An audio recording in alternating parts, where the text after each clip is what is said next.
ज्वाला सिंह का परिचय। ज्वाला सिंह एक वीर, साहसी और निडर व्यक्ति थे।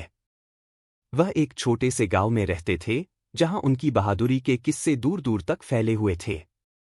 ज्वाला सिंह का हृदय इतना बड़ा था कि वह हमेशा दूसरों की मदद के लिए तैयार रहते थे। उनका गांव दुर्गम पहाड़ों और घने जंगलों के बीच स्थित था। यहाँ के लोग अक्सर जंगली जानवरों से परेशान रहते थे, लेकिन ज्वाला सिंह ने हमेशा उनके भय को दूर किया। मछला हरन एक अद्भुत जीव था। वह एक मछली के रूप में उत्पन्न हुआ था, लेकिन उसके पास हरन, हिरन जैसी गति और शक्ति थी। उसकी सुंदरता और तेजी के कारण उसे हर कोई जानता था।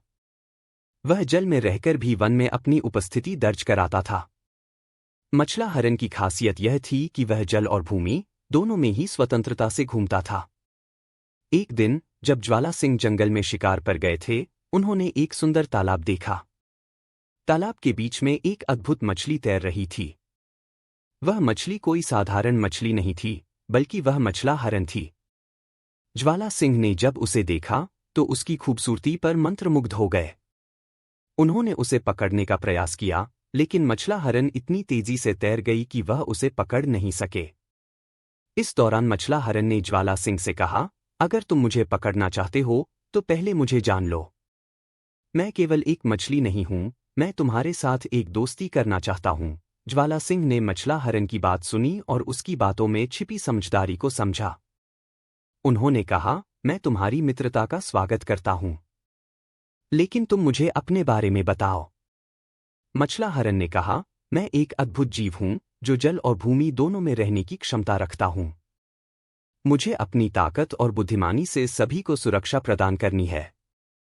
अगर तुम मेरी मदद करोगे तो हम दोनों मिलकर अपने गांव और जंगल की रक्षा कर सकते हैं। जैसे जैसे समय बीतता गया, गांव में एक समस्या उत्पन्न हो गई।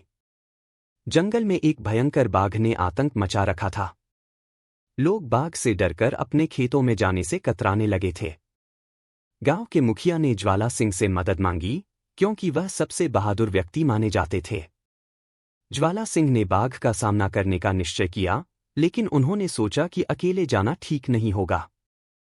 इसलिए उन्होंने मछला हरन को अपने साथ चलने के लिए कहा। मछला हरन ने कहा, मैं तुम्हारे साथ हूं, लेकिन हमें एक योजना बनानी होगी।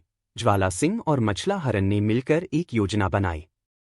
मछला हरन ने कहा, हम बाघ को एक जाल में फंसा सकते हैं। मैं उसकी गति से बचकर निकल जाऊंगा और तुम उस पर हमला करोगे। ज्वाला सिंह ने सहमति जताई और उन्होंने गांव के कुछ लोगों को अपने साथ लेकर जंगल में गए। वहां उन्होंने एक गहरी खाई खोदी और उसमें कुछ मीट रखा। जब बाघ मीट की गंध से आकर्षित होकर खाई के पास आया, तो ज्वाला सिंह और मछला हरन ने अपने अपने स्थान पर छिपकर उसका इंतजार किया। बाघ ने खाई में छलांग लगाई, लेकिन वह जाल में फंस गया। ज्वाला सिंह ने तुरंत अपनी तलवार से बाघ पर हमला किया। मछला हरन ने बाघ की चेष्टाओं का अवलोकन करते हुए उसे और भी कमजोर करने में मदद की। बाघ को काबू में करने के बाद ज्वाला सिंह और मछला हरन ने गांव लौटकर सभी को इस जीत की जानकारी दी। गांव वाले उनकी बहादुरी की तारीफ करने लगे और ज्वाला सिंह को नायक मान लिया। गांव के मुखिया ने ज्वाला सिंह और मछला हरन को धन्यवाद दिया और कहा, आप दोनों ने हमारी सुरक्षा की है और हम हमेशा आपके कृतज्ञ रहेंगे। इस घटना के बाद ज्वाला सिंह और मछला हरन की दोस्ती और भी गहरी हो गई। दोनों ने मिलकर गांव की सुरक्षा के लिए कई उपाय किए। वे हमेशा एक दूसरे की मदद के लिए तैयार रहते थे। जैसे जैसे समय बीतता गया, नए खतरे भी गांव में आने लगे। कभी कोई जंगली जानवर, कभी गांव के आसपास की जमीनों में आग लगना, ये सभी चुनौतियां उन्हें मिलकर सामना करना पड़ा।